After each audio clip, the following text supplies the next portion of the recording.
আমাদের স্কুলের সামনে এক বয়স্ক ঠাকুমা পেটের দায়ে প্রত্যেকদিন টিফিন টাইমে নিমকি বিক্রি করতে আসতেন। নিমকিগুলো একটি সুতির কাপড়ের পুটলিতে কাগজের মধ্যে সুন্দর করে সাজিয়ে নিয়ে আসতেন। ওনার বানানো নিমকির মধ্যে কিন্তু ভীষণ মজা ছিল, কেননা উনি কিছু নিমকি শুকনো বিক্রি করতেন আর কিছু নিমকি মিষ্টি রসে চুবিয়ে।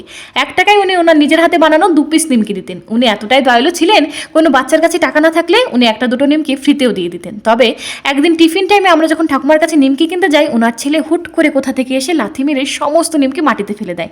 কেননা ওনার মা স্কুলের সামনে বসে নিমকি বিক্রি করছেন, এতে ওনাদের মান সম্মান চলে যাচ্ছে। মা বাড়িতে খেতে পায় না, না খেয়ে দিন কাটায়, তাতে ছেলের মান সম্মান যায় না, কিন্তু মা সৎভাবে রাস্তায় বেরিয়ে খেটে খেলে ছেলের মান সম্মান চলে যায়।